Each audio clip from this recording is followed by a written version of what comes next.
લાલ દંડા સંઘ પહોંચ્યો મા અંબાના ધામ। 51 બ્રાહ્મણો ને 450 જેટલા પદયાત્રી સાથે લાલ દંડા સંઘે મા અંબાના કર્યા દર્શન। આજે લાલ દંડા સંઘ મા અંબાના ધામ અંબાજી પહોંચી મા અંબાના દર્શન કરી ધન્યતા અનુભવી હતી। ભાદરવી પૂનમ નિમિત્તે અંબાજી અનેક સંઘો આવે છે, પરંતુ આ સંઘોમાં સૌથી વધુ આકર્ષણનું કેન્દ્ર અને ઐતિહાસિક મહત્વ ધરાવતો સંઘ છે લાલ દંડા સંઘ। અમદાવાદથી નીકળતો આ સંઘ 10 દિવસની કઠિન પદયાત્રા બાદ અંબાજી પહોંચે છે। છેલ્લા 190 વર્ષથી લાલ દંડા સંઘની પદયાત્રા આજે પણ અવિરત ચાલુ છે।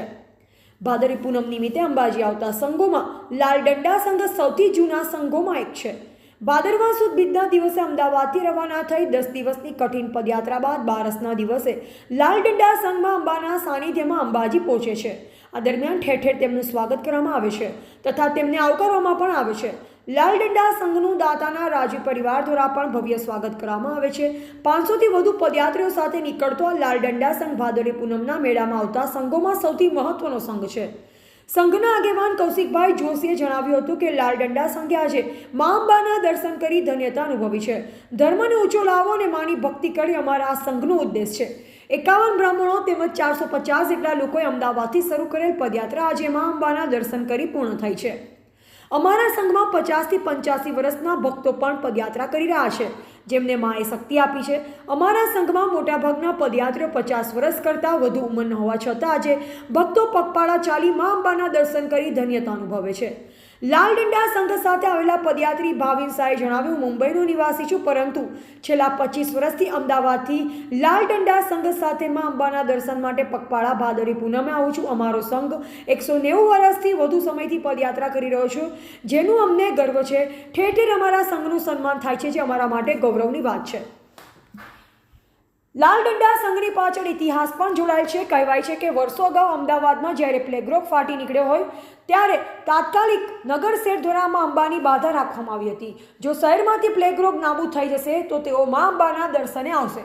ભાદરવી પૂનમના નગરના બ્રાહ્મણો સંઘ લઈ અંબાના સાનિધ્યમાં આવશે, જેને પગલે વર્ષો પહેલા અમદાવાદથી 5 બ્રાહ્મણો પગપાળા કરી અંબાજી આવ્યા। આજે પણ પદયાત્રાની આ પરંપરા અવિરત ચાલુ છે। જ્યારે પણ લાલ દંડા સંઘ દાતા પહોંચે છે ત્યારે રાજવી પરિવાર દ્વારા તેમનું ભવ્ય સ્વાગત કરવામાં આવે છે। દાતા રાજવી પરિવારના જૂના મહેલમાં રહેલા મા અંબાના મંદિરમાં પૂજા કરી તે બાદ આ લાલ દંડા સંઘ અંબાજી પ્રસ્થાન કરે છે, જ્યાં અંબાજી નિજ મંદિરે દર્શન કરી તેઓ ધન્યતા અનુભવી હતી। ચાચા ચોકમાં આનંદી ઇન્દ્રમા ટ્રસ્ટ લાલ દંડાનો સંઘ 190માં વર્ષે ચાચા ચોકમાં ઊભો છે। આ સંઘ અવિરત આ રીતે ચાલતો જ છે। ધર્મને ઊંચો લાવવા માટે અને જન કલ્યાણનું કલ્યાણ કરવા માટે આ સંઘ ત્વરિત જ આ રીતે કાર્ય કરતો રહેશે। અત્યારે પ્રેરણા દે છે। અત્યારે 450 ભક્તો છે, તમે જોઈ રહ્યા છો મારી સાથે। 51 બ્રાહ્મણો છે, જમણી બાજુ છે ભટ્ટુ પહેરો છે, ડાબી બાજુ કમંડળ, એટલે અમારું પૂજાનું પાત્ર છે।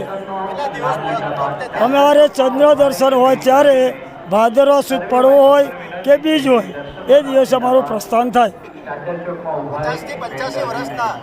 હા, મોટા ભાગે અમારી ત્યાં 50થી 85 વર્ષના ભક્તોએ વિચાર કર્યો કે મા શક્તિ કેટલી આપતી છે, તો આ 85 વર્ષના ભક્તો પગપાળા કેવી રીતે આવે છે એ તો આપ સૌને ખબર છે, પણ એની કૃપા આપણને પાર છે, તેથી ભક્તો આવી રહ્યા છે।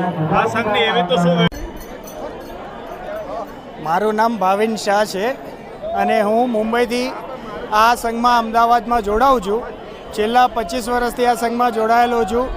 આ મારા ભાઈ મારી સાથે મનીષભાઈ છે, એ પણ અમે સાથે જ આ સંઘમાં આવીએ છીએ। અને અમારો આ લાલ દંડા જે સંઘ છે એ છેલ્લા 190 વર્ષથી અવિરત અવિઘ્ન ચાલતો આવ્યો છે, જેનું અને ખૂબ ખૂબ અમને માન છે।